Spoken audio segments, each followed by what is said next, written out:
Rise and shine, people! So, ayun na nga, tapos na kami maligo ng dagat at ngayon, pauwi na kami. So, kung makikita nyo sa daan, medyo may pagkalubak, pero kaya naman ni Sasa. So, si Sasa, siya yung pangalan ng kotse ni Kuya. So, ayan. Ang ganda ng mga tanawin, ang daming puno, at alam nyo ba, kahit bukid dito sa Rizal ay marami pa ring mga bahay.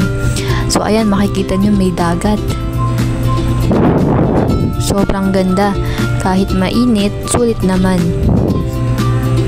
Ang daming mga nyugan, ang daming mga puno. Ayan.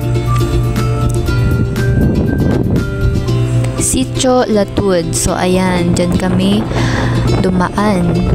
So diretso nyo lang yan. Ayan, sobrang ganda ng tanawin. Ayan.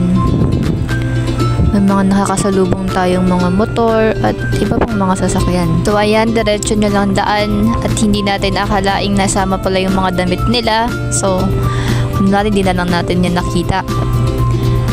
Ayan. Ang daming mga nyugan sa Rizal. May pailan-ilan din ng mga bahay at kung makikita nyo yung malaking bahay na yun, sabi, kapitan daw yung may-ari niyan. Wow! So much beautiful view. Sobrang ganda dito, guys, I swear.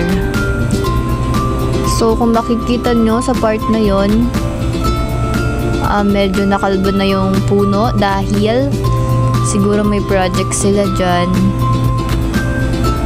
for their barangay, kaya ganun nang nangyari. Okay, diretso-diretso lang ang daan. Tapos makikita ninyo malayo pa rin kami. So much beautiful view at kahit sobrang init, maulap at maganda ang...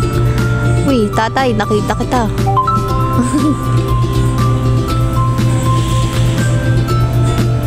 Ayan, medyo malapit na tayo. Malapit pero malayo pa din talaga yan. Diretso lang. Ayan, malapit na tayo sa semento. Hi, Cherry!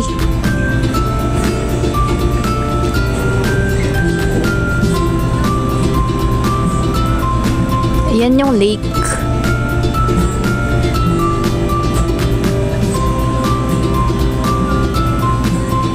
Ayan, diretso lang.